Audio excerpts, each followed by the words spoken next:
Your favourite shopping destination value zone hyper mart ఇప్పుడు మన అమీర్పేట్ లో పిల్లర్ నంబర్ 1081 వద్ద.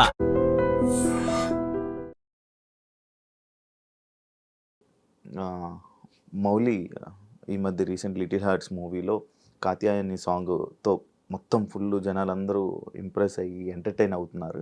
ఈ సాంగ్ రిలీజ్ అయిన తర్వాత వెంటనే కమాన్ బేబీ అనే సాంగ్ 8 years బ్యాక్ ఇది యూట్యూబ్లో ఉందని చెప్పి అది కూడా ట్రోల్ చేయడం జరిగింది. అయితే అదే సాంగ్ పాడిన పర్సన్ అండ్ అదే సాంగ్ డ్యాన్సర్, అదే డైరెక్టర్ అంతా ఈరోజు మన ముందున్నాడు శరత్ గౌడ్. తనతో మాట్లాడి తన జర్నీ అసలు ఆ సాంగ్ తీయడానికి కారణం ఏంటి, ఆ డైరెక్టర్కి దీనికి పరిచయం ఎలా ఏర్పడింది, అండ్ అదే కాకుండా ఈయనకి డైరెక్షన్కి సంబంధించిన ఒక స్కూల్ కూడా ఉందన్నమాట.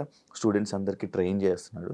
అసలు ఈయన ఇండస్ట్రీలో ఎందుకు ఉండాలనుకుంటున్నారు, ఇండస్ట్రీలో ఎందుకు ఇలా స్టూడెంట్స్కి ఇది ఇస్తున్నారని కొన్ని మనకు తెలియని విషయాలు తెలుసుకునే ప్రయత్నం అయితే చేద్దాం.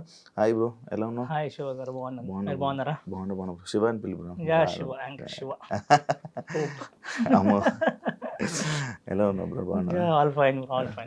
ఎలా అనిపిస్తుంది బ్రో? ఒకప్పుడు నేను లిటిల్ హార్ట్స్ మూవీ రిలీజ్ అయ్యి సాంగ్ వైరల్ అవుతున్నప్పుడు నేను కొన్ని ట్రోల్స్ చూసాను, లైక్ మీమ్స్. ట్రోల్స్ అంటే ట్రోల్స్ మీమ్స్లో చూశాను. లైక్ ఇది ఆల్రెడీ 8 years బ్యాక్ రిలీజ్ అయిందిరా కమాన్ బేబీ అని చెప్పి ఇలా శరత్ గౌడ్ చేశాడు అని చెప్పినప్పుడు నేను ఓపెన్ చేస్తున్నప్పుడు దానికి వ్యూవర్షిప్ అనేది 50K ఎంతో ఉండేది. నేను దాని ముందు స్టార్టింగ్ 15K ఉంది, బేసిక్ 15K ఉంది. మీరు చూసిన 50K ఉంది. సడన్ గా చూసి ఇప్పుడు 5 లక్షలు బ్రో, ఇప్పుడు 520 కాడ ఉంది. హ్యాపీయా బ్రో? అంటే ఒక సాంగ్ పోయింది హ్యాపీగా అన్నా, నా production keen content studios production name బయటికి పోతుంది, ఆ హ్యాపీ ఎక్కువ ఉంది. సో ఈ పేరు పోతే సాంగ్ తర్వాత కూడా లేస్తుండేది మనం చెప్పలేం, కానీ ప్రొడక్షన్ పేరు అయితే బయటికి పోవడం ప్లస్ పర్సనల్ నేమ్ బయటికి పోవడము. 10 years జర్నీ నాది ఇది. అప్పటి నుంచి నానా సంఘం ఇప్పుడు కొద్ది పేరు బయటికి పోతుంది కదా అనే పాయింట్ అక్కడ కొద్దిగా బెటర్. హ్యాపీ కానీ చాలా చేంజ్ అయిపోయింది తెలుసా? చేంజ్ కారా 8 సంవత్సరాలు అంటే. కానీ అప్పుడు వేరే ఉండే లుక్, ఇప్పటికి చాలా డిఫరెన్స్ మారిపోయింది. ఇప్పుడు నేనున్నా నాకు దానికి కొంచెం డిఫరెన్స్ ఉంటుంది, అసలు నీకు అప్పటికి ఇప్పుడు చాలా డిఫరెన్స్ వచ్చేసింది బ్రో. అంటే మీరు ఫస్ట్ టైం చూస్తున్నారు కదా, అట్లా అనిపించింది. కానీ డిఫరెన్స్ అయితే ఉంది. లిటిల్ హార్ట్స్ మూవీకి నువ్వే పాడావా? లేదు, నేను పాడలేదు బ్రో, మౌలియే పాడాడు. కొద్ది వాయిస్ సిమిలర్ గా అనిపించచ్చు కానీ మౌలియే పాడాడు, మౌలియే చేసిండు. సాంగ్ లిరిక్స్ ట్యూన్ అవన్నీ సేమ్ తీసుకున్నారు. కొద్దిగా కాత్యాయని అనే నేమ్ తోని కొద్దిగా చేంజ్ మారుతాను, డైరెక్టర్ కొద్దిగా చేంజ్ చేసి ఫ్రెండే బ్రో. నా ఇంటర్ నుంచే ఫ్రెండ్. ఇంటర్ లో అంత క్లోజ్ ఉండకపోతుంది కానీ అప్పటి నుంచే పరిచయం ఉంది మాకు.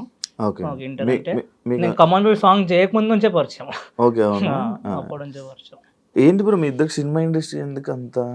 అంటే నాది అప్పటి నుంచే ఉంది. దాని ముందే నేను షార్ట్ ఫిల్మ్ చేయడము అంతా అయిపోయింది. మారుతా ఉన్నప్పుడే అప్పుడే స్టార్ట్ చేశాను బేసిక్ గా. ఇంటర్ లో ఉన్నప్పుడు ఒక షార్ట్ ఫిల్మ్ చేసినాక దాని తర్వాత ఈ సాంగ్ అనేది వచ్చింది. పరిచయం ఇండస్ట్రీ అంటే నాకు అప్పటి నుంచే ఉంది. మారుతానికి అప్పుడు లేకుండే, జస్ట్ ఇంట్రెస్ట్ ఉండే. కానీ కొద్దిగా ఇంజనీరింగ్ ఇప్పుడు సినిమా ఎట్లుంది సేమ్ ఆల్మోస్ట్ మార్తాన్ 50-60% స్టోరీ, అది రెగ్యులర్ 60% మార్తాన్ లైఫ్ స్టోరీ. కొత్తగా అనేది ఏం లేదు, కొద్దిగా చేంజ్ చేసుకోవాలి. అట్లా ఇంజనీరింగ్ మొన్న రీసెంట్ గా 20 లాక్డౌన్ తర్వాత ఒకసారి ఇట్నే ఒక షార్ట్ ఫిల్మ్ చేద్దాము పాయింట్ ఉంటే ఒక యాంగిల్ తో వస్తే ఇట్లా సెట్ కాదరా, ఆ యాంగిల్ వర్కౌట్ అవుతుంది, ఇంకోలా ట్రై చేయి ప్రజెంట్ సిచ్యువేషన్ కి అంటే ఒక అట్లా డిస్కషన్ లో స్టూపిడ్ క్యూపిడ్ అని ఒక షార్ట్ ఫిల్మ్ తీసినాం. సో ప్రొడ్యూసర్ ఆయనే పెట్టుకున్నాడు, ఆన్ సెట్ మొత్తం, పోస్ట్ ప్రొడక్షన్ మొత్తం నేను పెట్టుకున్నాను, సినిమాటోగ్రఫీ కూడా నేనే దానికి.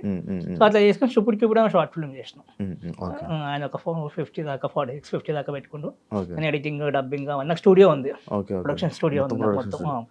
ఎప్పటి నుంచి నడిపిస్తున్నావు స్టూడియో? అదే బ్రో, స్టార్ట్ చేసింది చిన్న ఒక షెడ్ లో, గణేష్ విగ్రహం ఎట్లా పెడతాము అతని షెడ్ లో స్టార్ట్ చేశాను ఫ్రెండ్ వాళ్ళ ఇంటి పైన 2017 లో. అది అందులోనే first recording song come on baby. అంటే స్టూడియో పెట్టుకునే స్టార్ట్ చేశాను, ముందేం చేసి స్టూడియో ఏం పెట్టలేదు. దాని ముందు మన 2 షార్ట్ ఫిల్మ్ చేశాను. దాని తర్వాత ఫోన్ ఇస్ మై లైఫ్ అని ఇంకో సాంగ్ ఉంటుంది. దాని తర్వాత కమాన్ బేబీ సాంగ్. అప్పుడే మాస్ కమ్యూనికేషన్ జర్నలిజం స్టార్ట్ చేస్తుండే, డిగ్రీ అదే మంది BA. అప్పుడే స్టూడియో పెట్టాను, చిన్నగా పెట్టుకున్నాను. అంటే మన కోసం ఎవరి దగ్గరికి వెళ్ళొద్దురా, మనమే చేసుకోవాలి, అందరి చుట్టూ ఏం తిరుగుతాము, ఇట్లా కంటిన్యూ చేసుకుందాం మనం, పాటలు ప్లస్ ఫిలిమ్స్ కంటిన్యూ చేసుకున్నాం. 3-4 years లో కొట్టేయచ్చు కదా, ఏముంది 4 years జర్నీ ఉంటుంది, కొట్టేద్దాం లేని స్టార్ట్ చేస్తుండే. అప్పుడు కానీ కొట్టలేక అంత ఈజీ కాదు అది. కానీ స్టూడియో మాత్రం తీయలేదు. స్టూడియో ఇప్పటికి అది పెరుగుకుంటూనే వచ్చింది, కానీ ఎన్ని కష్టాలు వచ్చినా ఎంత అప్పులైనా సరే కానీ దాన్ని మాత్రం పడగొట్టింది లేదు, పెంచుకుంటూనే పోయినా. ఇప్పుడు అక్కడ చిన్న దాంట్లో చిన్న 150 SFT స్పేస్ నుంచి ఇప్పుడు 2500 FST స్టూడియో. ఇప్పుడు ఎక్కడది? మాదాపూర్లోనే. మాదాపూర్లోనే 100 ఫీట్ రోడ్, ఇంకా స్వచ్ఛ ఉంది కదా, స్వచ్ఛ పడ్డది, స్వచ్ఛ పక్కన గలీలోనే. మీ ప్రాపర్ ఎక్కడ? ప్రాపర్ మంది మనోహరాబాద్ అని ఉంటుంది. మనోహరాబాద్ మేడ్చల్ దాటినాక తెలంగాణ, ప్యూర్ తెలంగాణ. బాన్ అండ్ బాటమ్ మొత్తం ఆంధ్ర. అల్వాల్, సుచిత్ర అల్వాల్ ఉందా, అక్కడ పెట్టింది పెరిగింది. ప్రాపర్ వచ్చేసి మనోహరాబాద్ అని. ఆ సాంగ్ ఎందుకు పాడు ఇప్పుడు? ఏం లవ్? ఇప్పుడు లవ్ చేసినప్పుడు ఏమన్నా? లవ్ ఏం లేదు, ఏదో ఒకటి చెయ్యాలి. దాని ముందు ఫోన్ ఇస్ మై లైఫ్ అని పాడాను. అంటే ఫోన్ ఏంది, ఫోన్ లేకపోతే ఎవరు లేడు, ఫోన్ లేకపోతే అందరు జీరో అనే పాయింట్ లో లిరిక్స్ అంటే అర్థమైపోద్ది. ఫోన్ ఉంటేనే అందరు హీరో, ఫోన్ లేకపోతే అందరు జీరో అనే పాయింట్ వచ్చింది. అది పాడినప్పుడు 1.8 lakhs వ్యూస్ వచ్చినాయి, బాగానే వచ్చినాయి. క్రేజీ కదా, మనం ఇవ్వడం 1.8 lakh వ్యూస్ ఏంది అనే పాయింట్ ఉండే. దాని తర్వాత కామన్ ఒక లవ్ సాంగ్ వాడదాము, ఒకటి ట్రెండింగ్ సాంగ్ ఫోన్ మీద వాడదాం, ఒక లవ్ సాంగ్ వాడదామని స్టార్ట్ చేసింది. మన అందరు సింగిల్ గానే ఉంటారు కదా ఎట్లా. సో అందరు ఎట్లా ప్రపోజ్ చేస్తే బాగుంటుందిరా అంటే సాంగ్ తో ప్రపోజ్ చేస్తే బాగుంటుందిరా అని చెప్పేసి సాంగ్ తో ఒక అమ్మాయిని ప్రపోజ్ ఎట్లా చేయొచ్చు అని చెప్పేసి అట్లా వచ్చింది. అట్లా రాసుకుంటా. నువ్వే రాసుకున్నావు? నేనే రాసుకుని, నేనే ట్యూన్ కూడా నేనే చేసుకున్నాను. సినిమాటోగ్రఫీ కూడా అంత నేనే, మా ఫ్రెండ్స్ ఉంటారు, ఫ్రేమ్ పెట్టించి రికార్డ్ అవుతారా అని చెప్పేసి పోయి చేసుకొని మళ్ళీ వచ్చి చూసుకొని కరెక్ట్ ఎడిటింగ్ కూడా అన్ని నేను చేసుకున్నాను. మా ఫ్రెండ్స్ అందరు పేర్లు ఉంటాయి ఎండింగ్ లో, ఎందుకంటే అందరు మోటివేషన్ కావాలి కదా, ఇది చేస్తే మళ్ళీ వాళ్ళకు ఉంటది. ఈ సాంగ్ అయిపోయిన తర్వాత 1.5 minutes ఎంత ఓన్లీ నేమ్స్ కోసమే పెట్టారు. నేమ్స్ అలా డైలాగ్స్ కూడా ఉంటాయి. ఎవరు లేపడరా మన్ని, మనమే లేపుకోవాలి, నువ్వు ఎంత మంచి చేసినా ఎవరు లేపడం అని చిన్న పాయింట్ ఉంటుంది. నేను సాంగ్ చేస్తున్నప్పుడు ఆ సాంగ్ని, అది మన ఏదైతే లిటిల్ హార్ట్స్లో ప్లే అవుతుందో, నేను ట్రోల్ చేస్తున్నట్టు అనిపించలేదా నీకు? ఫస్ట్ భయపడ్డాను బ్రో, ట్రోల్ చేస్తారేమో అని. ఎందుకు అంత మాడతాను, ఫస్ట్ పెడుతున్నాను రా నీ పాట, బాయ్ బాయ్ అనుకుంటాము, బాయ్ నీ సాంగ్ పెడుతున్నాను బాయ్ అంటే ఎందుకు అనే పాయింట్ వచ్చింది. సినిమాకి హెల్ప్ అవుతుంది, స్టోరీ పరంగా సాంగ్ ఉంటుంది, కావాలని సాంగ్ అతకబెట్టినట్టు ఉండదు. స్టోరీకి చాలా ఇంపార్టెంట్ ఆ ఎలిమెంట్. సో స్టోరీ పెట్టుకో, ఏమైంది ఎప్పటిదాకా ఎవడు చూస్తాడు, పెట్టుకో, నువ్వు పోయేది ఏముంది, పెట్టేసుకో కొట్టేసి అనే పాయింట్లోనే అది పెట్టుకున్నాము. అట్లా అయింది. అంతేం ఫీలింగ్ ఏం లేదు బ్రో. అంటే అది చిన్న పార్ట్ లాగానే ఉంది నాకైతే. మా జర్నీ పెద్దగా ఉంది కాబట్టి అదంత ఎఫెక్ట్ అవుతుంది. అదే నేను సాఫ్ట్వేర్ జాబో లేదో ఏదో జాబ్ చేసుకుంటే చాలా పెద్ద లాగా అనిపిస్తుండే నాకు. ఇప్పుడు అదే ఇన్నే ఉన్నాం కదా, అదే ఫ్లో ఉంది అనే పాయింట్ లోనే ఉంది. మరి అంత ఏం లేదు, కొద్దిగా హ్యాపీనెస్ ఉంది. కొద్దిగా ఉంటుంది, కొద్దిగా పేరు బయటికి పోయింది ఫస్ట్, ఈ పాయింట్ లోనే ఉంది అంతే. శరత్ అనే పేరు తెలిసింది బయట, నా ముందుకు వచ్చావు.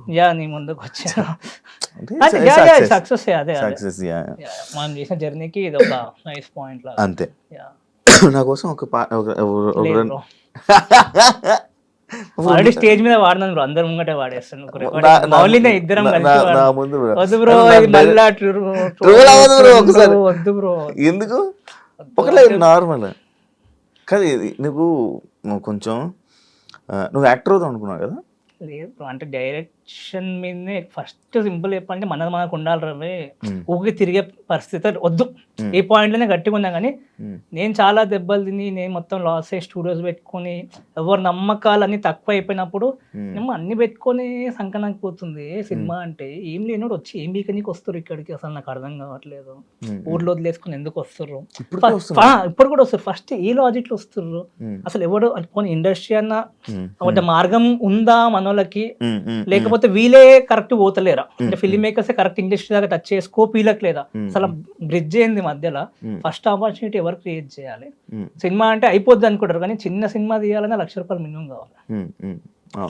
అది కూడా అది తెలిసినా కదా సినిమాకి వస్తారు. మళ్ళీ నా దగ్గర పైసలు లేవు, నాకు సపోర్ట్ లేదు, నాకు బ్యాక్గ్రౌండ్ లేదు అని మన వాళ్ళు అనుకుంటారు.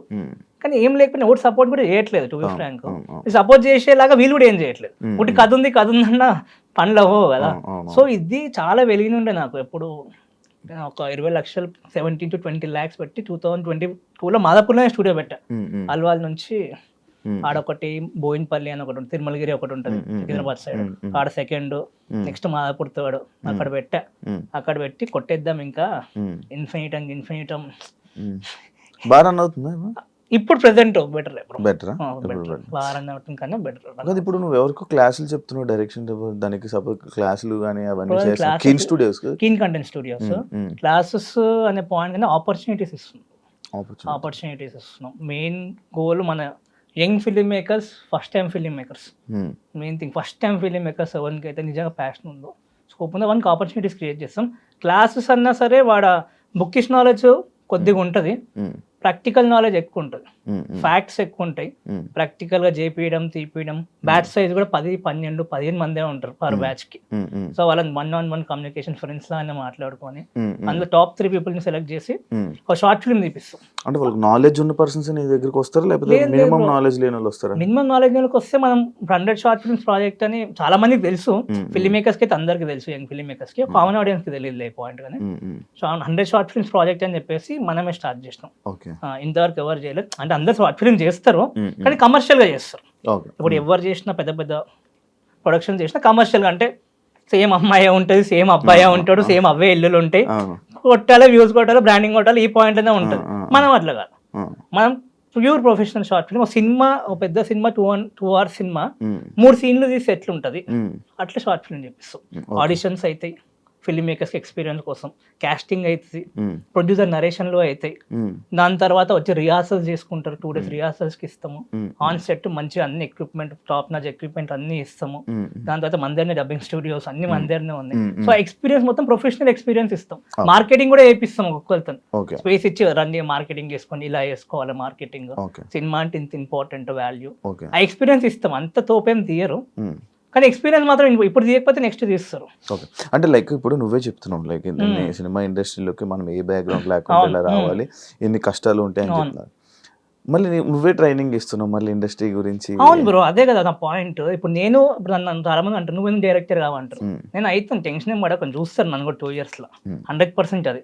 కానీ నేను అటు వెళ్ళిపోయింది అనుకో ఇది తక్కువ అయిపోద్ది. అంటే నువ్వు డైరెక్టర్ గా రావాలనుకుంటున్నావు? డైరెక్ట్ వస్తాను, డైరెక్టర్కి వస్తాను, సినిమాటోగ్రఫర్ కూడా రావచ్చు, నాకు అన్ని పనులు వచ్చు. 10 years బ్రో నాది ఇదే జర్నీ రెగ్యులర్ గా. ఎవరి దగ్గర ఇంతవరకు పని చేయలేదు. అన్ని పనులు నువ్వే చేసుకున్నప్పుడు నీకు ఎంత ఉంటుందో నువ్వు చూసుకో.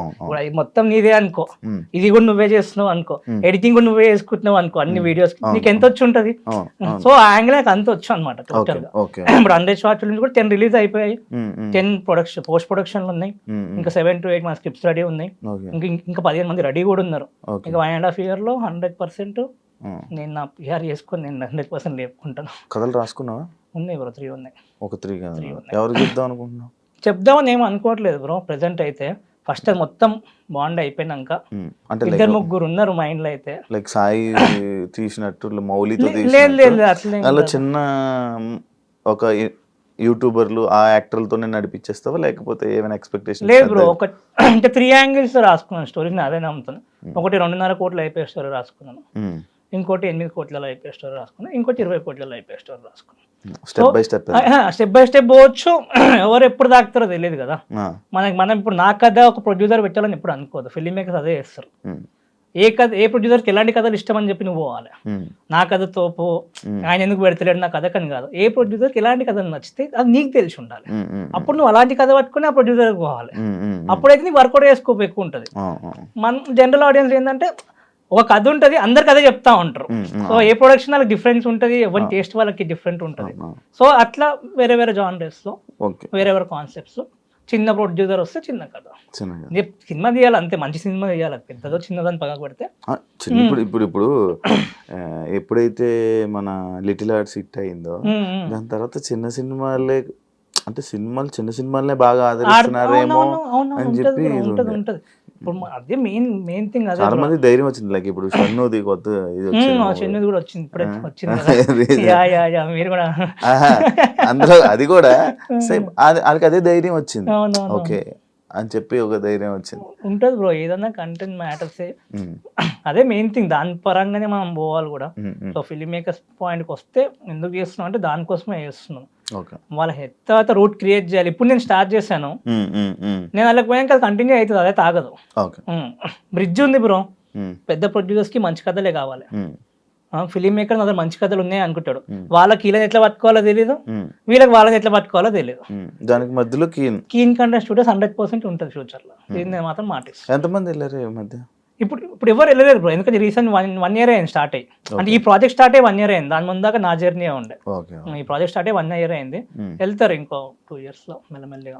సో ఇప్పుడు మారుతాను వెళ్ళిండు ఉంటుంది, స్కోప్ అయితే ఉంటుంది, 100% ఉంటుంది. ఇప్పుడు వెళ్తారంటే మనం మాట ఏమి వేయలేము బ్రో, అట్లా అంటే ప్రతి ఒక్కరు కూడా వెళ్ళిపోవాలి. ఇప్పుడు ఇన్ఫినిటీ ఎంతమంది చేస్తారు బ్రో, ఎవరు పోయారు మరి, ఎవరైతే పోలేదు కదా. చాయ్ బిస్కెట్లు వేసిన వాళ్ళు కొద్దిగా ఎక్కువ పోయారు, ఎందుకంటే వాళ్ళకి కూడా ప్రొడక్షన్ స్కోప్ అంత ఇది ఏం పోలేరు. కానీ ఎక్స్పీరియన్స్ తెలుసుకోవాలి అట్లీస్ట్, ఎట్లా పోతే బెటర్ మనకి అనే పాయింట్ తెలుసుకుంటే ఆ ప్రయత్నం చేస్తున్నాం.